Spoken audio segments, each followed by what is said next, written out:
स्वागत है आपके अपने YouTube channel Vinod Hindi point में। दोस्तों, आज के इस वीडियो में पढ़ने वाले हैं छंद से संबंधित महत्वपूर्ण तथ्य। यकीन मानिए, अगर आज का वीडियो आप पूरा देख ले रहे हैं तो छंद से संबंधित कोई भी प्रश्न आपका गलत नहीं होगा। तो वीडियो के अंत तक आप बने रहिएगा। चलिए शुरू करते हैं आज का ये वीडियो। छंद।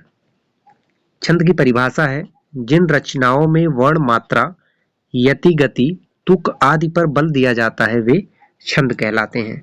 ये छंद की परिभाषा है। छंद के अंग की बात की जाए तो छंद के 7 अंग हैं। कौन कौन से?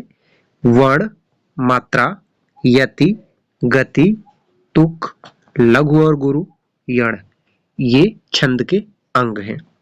वर्ण के भेद। वर्ण के 2 भेद हैं, दीर्घ और ह्रस्व। ये वर्ण के भेद हैं। छंद के जो अंग हैं, वर्ण भी यह छंद का अंग है और वर्ण के 2 भेद हैं, दीर्घ और ह्रस्व। छंदों के जो भेद हैं उनके भेद को पढ़ते हैं। वर्ण और मात्रा के विचार से छंद के 4 भेद हैं।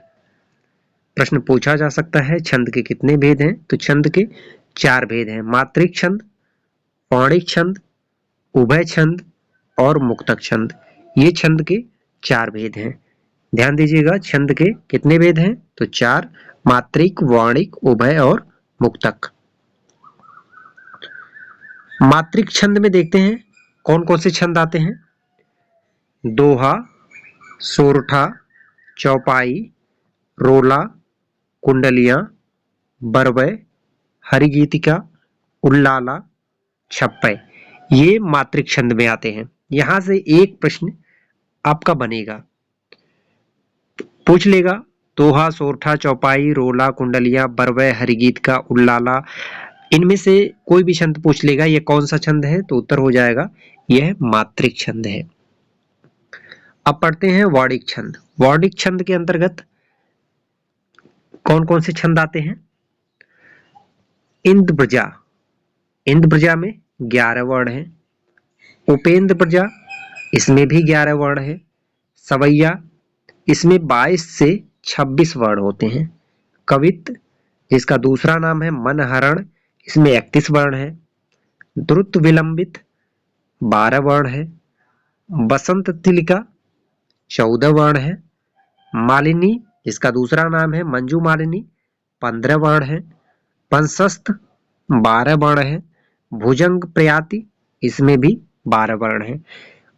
सबसे पहले देखिए, वर्णिक छंद के अंतर्गत 10 छंद आते हैं, जिसमें इंद्र प्रजा, उपेंद्र प्रजा, सवैया, कवित्त, द्रुत विलंबित, बसंत तिलका, मालिनी, वंशस्थ, भुजंग प्रपाति, ये वर्णिक छंद के अंतर्गत आते हैं। और इन छंदों के जो वर्ण हैं, इस छंद में कितने वर्ण हैं, यह परीक्षा में पूछा जा सकता है कि सवैया में कितने वर्ण हैं, या फिर मालिनी में कितने वर्ण हैं, कवित्त में कितने वर्ण हैं।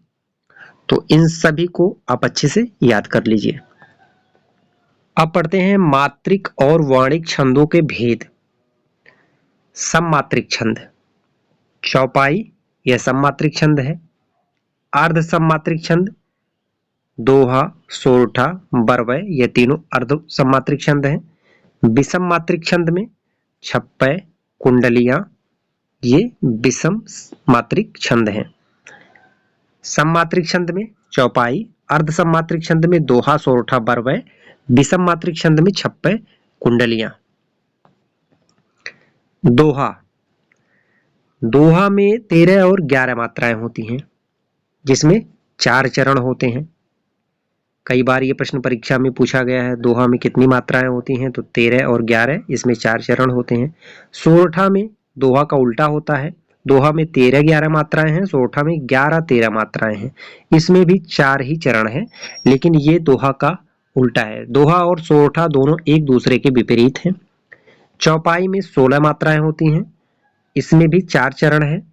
रोला में 11 और 13 मात्राएं होती हैं, 4 चरण है, 11 और 13 मात्राएं, प्रत्येक चरण में 24 मात्राएं। ठीक है, रोला में 4 चरण होते हैं, 11 और 13 मात्राएं होती हैं और प्रत्येक चरण में 24 मात्राएं होती हैं। मात्राओं से संबंधित प्रश्न अक्सर पूछे जाते हैं। दोहा में कितनी मात्राएं, सोरठा में कितनी, चौपाई में कितने, रोला में कितने। कुंडलियां, कुंडलियां 6 चरण 24 मात्राएं, बरवय 4 चरण 38 मात्राएं, हरिगीतिका प्रत्येक चरण में 28 मात्राएं, उल्लाला 4 चरण 56 मात्राएं, छप्पय 6 चरण, प्रथम 4 चरण रोला के और शेष 2 चरण उल्लाला के। इसके प्रथम 4 चरणों में 24-24 मात्राएं होती हैं और अंत के दोनों चरणों में 22-22 मात्राएं होती हैं। छप्पय, ये छंद महत्वपूर्ण है परीक्षा की दृष्टि से। इसमें 6 चरण होते हैं, प्रथम 4 चरण रोला के होते हैं और शेष 2 चरण उल्लाला के होते हैं। इनके प्रथम 4 चरणों में, जो रोला के प्रथम 4 चरण है उसमें 24-24 मात्राएं होती हैं और अंत के दोनों चरणों में 22-22 मात्राएं होती हैं।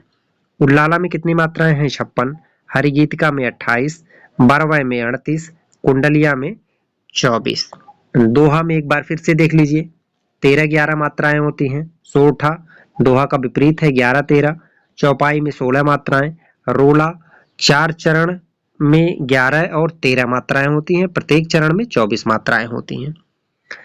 ये थे छंद से संबंधित महत्वपूर्ण तथ्य। आशा करते हैं आज का वीडियो आप सभी को पसंद आया होगा। मिलते हैं अगले वीडियो में कुछ नए तथ्यों के साथ, तब तक के लिए नमस्कार।